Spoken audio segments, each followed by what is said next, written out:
हम लोग इस बार शिविर को चक्र के ऊपर लेकर चल रहे हैं, लेकिन इसको हम बहुत गंभीरता से नहीं ले रहे हैं। ये बात हम बार बार स्पष्ट कर दे रहे हैं। लेकिन चूँकि इसको वो नाम दिया गया है तो उन चीज़ों को एक बार समझ लें और उनसे आगे चले जाएं। तो कल हम लोगों ने मूलाधार पर काम किया, बेसिक सेंटर पर उसको समझा। मैं सोचता हूँ कि आज हम लोग बीच बीच में ध्यान में प्रवेश करेंगे और स्वाधिष्ठान यानी सेकंड चक्र, मणिपुर थर्ड चक्र और अनाहत फोर्थ चक्र, मैं उम्मीद करता हूँ इनको हम लोग आज समझें। तो बहुत डिटेल में शाम को चले जाएंगे, तब हम लोग बात कर लेंगे। अभी शॉर्ट में हम इन तीनों की बात करते हैं, फिर हम लोग ध्यान में जाएंगे तो टाइम कम रहेगा। फिर कल हम लोग अगले दो पर बात करेंगे। जैसा कि देखिए, मैंने पहले भी कहा था कि भारतीय दर्शन में शब्द जो है, स्पिरिचुअल टर्मिनोलॉजी जो है, वो अपने आप में पूरी चीज़ को समझाने में सक्षम है। तो अब यहाँ पर आकर जब वो दूसरे चक्र की बात करते हैं, स्वाधिष्ठान, तो इस शब्द में भी सारी बात समाई हुई है, यानी कि स्वयं का स्थान, स्वयं में स्थित होने का स्थान, या इसको ऐसे भी समझ सकते हैं कि सेंस ऑफ आइडेंटिटी। हमारे नाभि से 2 इंच नीचे इसको डिस्क्राइब करते हैं। नाभि से 2 इंच नीचे हमारे सेक्स ऑर्गन्स को कवर करता है। बॉडी का जितना फ्लूइड है उसको ये रिप्रेजेंट करता है। वाटर एलिमेंट इसका है, जल तत्व है। जल तत्व है तो इसकी वजह से इसको हम समझ सकते हैं, इसका जो गुणधर्म है। और इसका जो ऑर्गन है वो हमारा जीभ इससे जुड़ी हुई है, क्योंकि जल हुआ तो इसका एट्रीब्यूट होगा रस, और वो स्वाद की तरह से हमें पता चलता है। लेकिन ये सब चीज़ों के अलावा जो सेंस ऑफ आइडेंटिटी है वो बड़ी इम्पॉर्टेंट है। एक और इनको समझाने और समझने का तरीका है जो ये दर्शन कहता है, ये कॉन्सेप्ट कहता है कि जब बच्चा पैदा होता है तो हर 7 साल में हम उसको एक जो उसका चक्र है उसके डेवलपमेंट का पैमाना मान सकते हैं। तो अगर हम दूसरे चक्र की बात करें तो ये उसका 7 to 14 ईयर हुआ, और ये साल भी उसकी आइडेंटिटी डेवलपमेंट के साल होते हैं या आइडेंटिटी क्राइसिस के साल होते हैं, दोनों। तो अगर स्वाधिष्ठान किसी का बैलेंस ना रह जाए तो व्यक्ति आइडेंटिटी क्राइसिस से गुजरता है। आइडेंटिटी क्राइसिस होगी, और अगर स्वाधिष्ठान की सारी एनर्जीज बैलेंस्ड हैं उसकी, तो व्यक्ति का एक मीनिंगफुलनेस लाइफ में होगी, सेंस ऑफ आइडेंटिटी होगी, और संभला हुआ जैसा व्यक्तित्व कहते हैं वैसा व्यक्तित्व उसका होगा। और वो जल तत्व की तरह ही उसको समझें कि संभला हुआ व्यक्तित्व कैसा होगा। जैसे मूलाधार में हमने देखा कि ठहराव, स्थिरता, स्वाधिष्ठान में बहाव।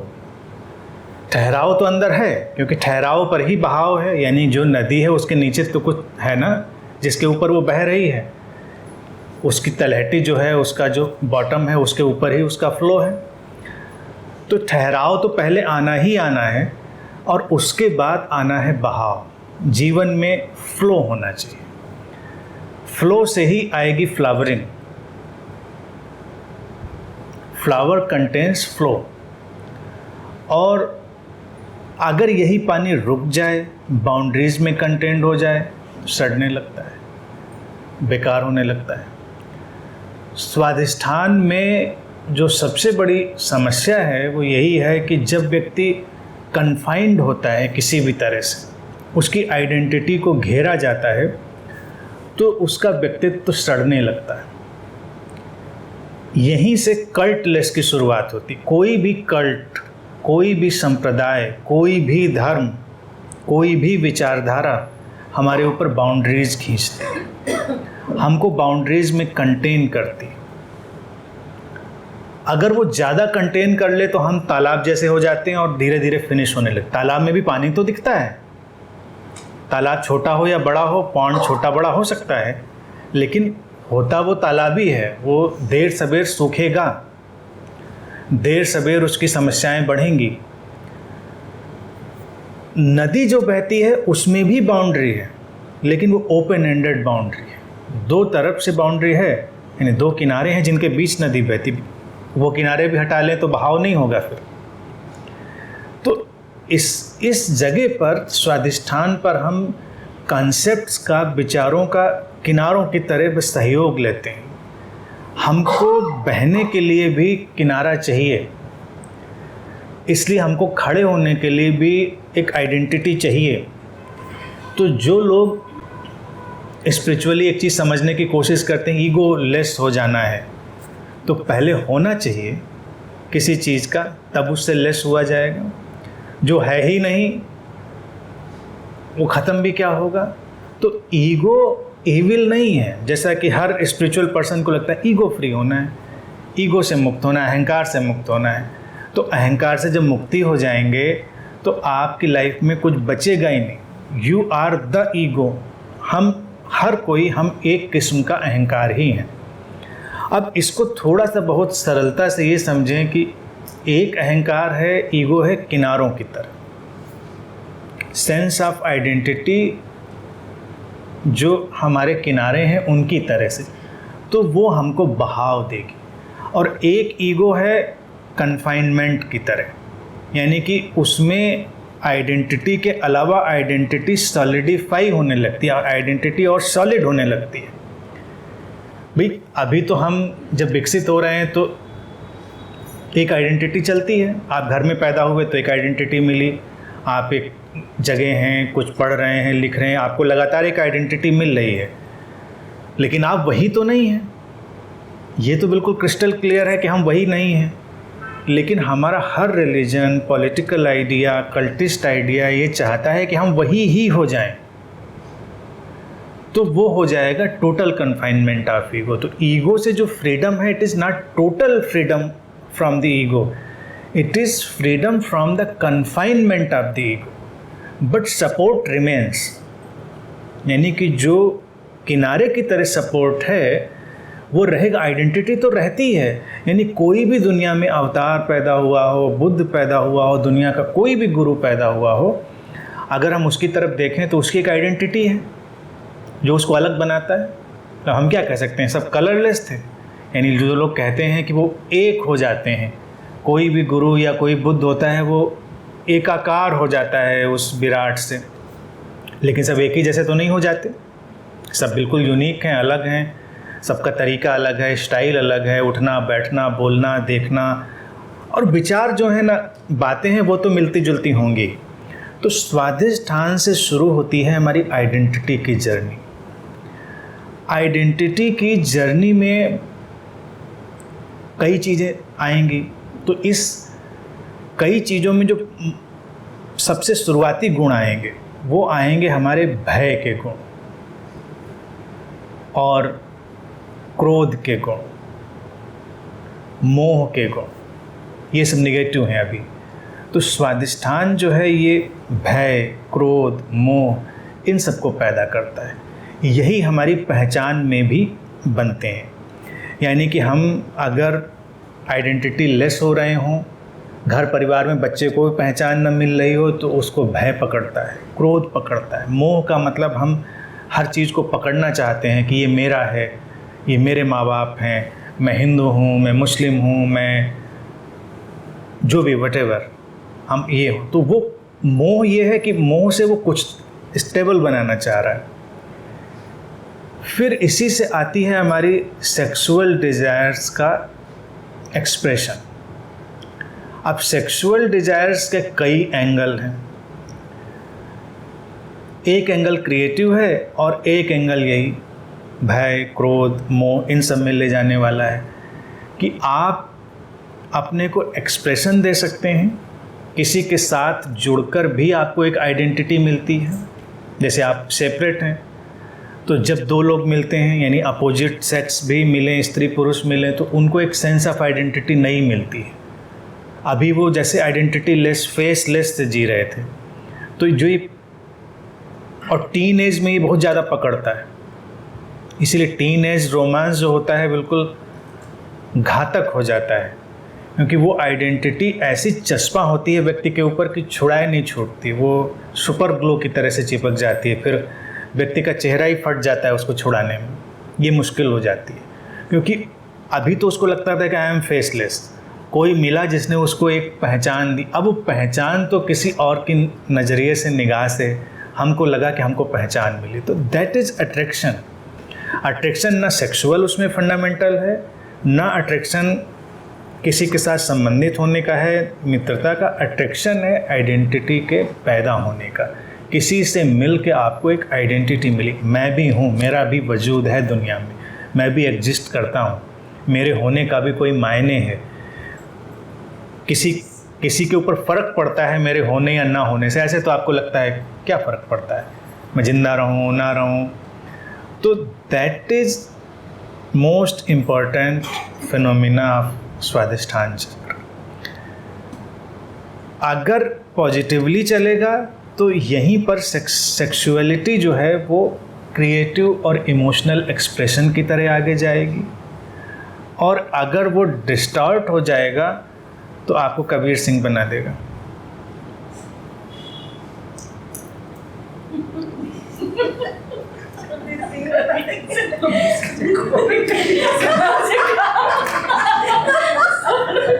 हर्ट नहीं होना है, then it will become violent, possessive और जेलस, एवरीथिंग। और आपको लगेगा यही प्यार है। प्यार का मतलब है वायलेंट होना, जेलस होना, पॉजेसिव होना, बिल्कुल वेगाबांड हो जाना। वो नहीं है प्यार। प्यार तो जैसा कि स्वादिष्ठान लाया है मीनिंगफुलनेस, तो हमारे होने से किसी की ज़िंदगी में अर्थ आए, मीनिंगफुलनेस आए, और किसी के होने से मेरी ज़िंदगी में मीनिंगफुलनेस आए, अर्थ आए। तो ये शुरुआत है प्यार की। इसमें सेक्सुअलिटी अपने अपने ढंग से रोल प्ले करती है, दैट्स अनदर थिंग, और वो बिल्कुल इंटायर डिफरेंट पार्ट है, लेकिन वो इसी का हिस्सा है स्वादिष्ठान का। तो स्वादिष्ठान को अगर हमको समझना है तो आइडेंटिटी क्राइसिस, सेक्सुअलिटी, लव, पॉजेसिवनेस, इन सबको समझना पड़ेगा। ये एनर्जी का बहुत बड़ा यहाँ पर गेम स्टार्ट होता है। यहाँ से मूलाधार तक हमको ज़्यादा कुछ करना नहीं, लेकिन यहाँ पर बहुत उपद्रव है, आइडियाज़ हैं और तमाम तरह की हमारे ट्रैप्स हैं। अगर आप ध्यान देंगे, जो टेरर कैंप्स होते हैं, अगर आप इस पर ध्यान दें, उनकी सबसे ज़्यादा निगाह जो रहती ऐसे टीनेजर बच्चों पे रहती। Then you can be brainwashed, easily you can be brainwashed. आप रोबोट बनाए जा सकते हैं, क्योंकि आपको कुछ चाहिए उस समय, आपको कुछ कोई बताए, आपको कोई यही बताए कि आपको ह्यूमन बॉम्ब बनना है, यही आपकी ज़िंदगी का मकसद है, तो आपको वो मकसद भी खींच लेगा। आपको लगेगा कुछ तो मकसद है हमारे होने का, चलो ह्यूमन बॉम्ब बनना ही मकसद है हमारा। तो ये मकसद की तलाश है, पर्पज़ की तलाश। स्वादिष्ठान पर्पज़ लाइफ। अब वो लोग फॉर्चुनेट हैं जो ऐसे परिवार में पैदा होते हैं, ऐसे पेरेंट्स के साथ जो उनको बहुत सॉफ्टली मीनिंगफुलनेस और पर्पज़ दें, और वो उनको ऐसी आइडेंटिटी दें जो लूज हो, जो वक्त के साथ बदलती जाए, बहती चली जाए, फ्लो होती चली जाए। अगर आप इस नज़रिए से देखेंगे तो आपको दिखेगा कि मेजॉरिटी जो है, मोस्ट ऑफ द ह्यूमैनिटी है, वो स्वादिष्ठान को भी ठीक से नहीं जी पाई। अगर स्वादिष्ठान ठीक से जिया गया होता तो ना कोई हिंदू होता, ना कोई मुस्लिम होता, ना कोई किसी भी कल्ट का मेंबर होता, क्योंकि वो एक टाइम की यूटिलिटी हैं और वो फ्लो हो जाती हैं। पानी में सब बह जाता है, कुछ टिकता नहीं। पानी में जो टिक जाए वो तालाब हो गया। तो बहाव, एक तो ये चीज़। इसलिए किसी भी आइडिया और कॉन्सेप्ट से ना अटके। इसे मैं बार बार बोलते समय ये चीज़ रिपीट करता हूँ हर डिस्कोर्स में कि जो कुछ मैं कह रहा हूँ वो एक कॉन्सेप्ट, जो कुछ किसी ने कभी भी कहा है वो कॉन्सेप्ट। तो कभी भूल के भी गलती नहीं किसी को करनी चाहिए कि हमने सत्य को सुन लिया है, पढ़ लिया है। अब रिलीजन तो जिद करते हैं कि ये गीता में सच लिखा है, ये कुरान में लिखा है, बाइबल में लिखा है, और फिर न्यू एज गुरु आ जाए तो उनके भी वचनों को हम ऐसे ही कोट करते हैं कि जैसे उन्होंने फाइनल बात कह दी। Nobody can say final thing, no way to express that absolute truth, we are unable to express. हम बस उसको कार्व कर रहे हैं, मैनिफेस्ट करने का कोई उपाय कर रहे हैं। वो मैनिफेस्ट होगा प्रेजेंस की तरह, जैसे कि इस स्वाधिष्ठान से हमारे अंदर जब आइडेंटिटी पैदा होती है तो हमको एक जो प्यार का, लव का एहसास होता है वो होता है, लेकिन वो अनडिफाइंड है, कोई बता नहीं सकता कि क्या है ये प्यार। फिर हम उसको जैसे ही पकड़ने की कोशिश करते हैं जल्दी से तो गड़बड़ हो जाती है, पकड़ में नहीं आता। यानी कि किसी से भी अगर आप डिफ़ाइन करने के लिए कह दीजिए तो मैं नहीं समझता कोई डिफ़ाइन कर सकता, और जैसे ही कोई डिफ़ाइन कर देगा वो प्यार से बाहर हो जाएगा। It is definite. जैसे लाओ त्सु कहता था कि ट्रुथ को जैसे ही आपने बोला ट्रुथ से बाहर हो गए, लेकिन इसका मतलब नहीं कि हम बोलेंगे नहीं। तो कई लोगों ने फार्मूला पकड़ लिया, अच्छा देखो आपने बोला इसका मतलब आपको ट्रुथ नहीं आता।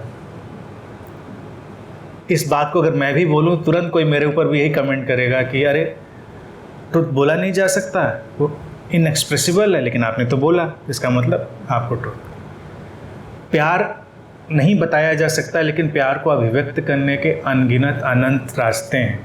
तो जब कोई अभिव्यक्त करता है तो इसका मतलब ये नहीं कोई प्यार को नहीं जानता, वो जानता है, लेकिन वो ये कहेगा कि एक्सप्रेशन बड़ा लिमिटेड है, एक्सप्रेशन लिमिटेड है, बस इतनी सी बात है। एक तो इस फ्रेम को समझें स्वाधिष्ठान के, आज हम इनको शॉर्ट में अभी सब बता दे रहे हैं, फिर एक्सपेरिमेंट करेंगे, शाम को डिटेल में डिस्कस करेंगे।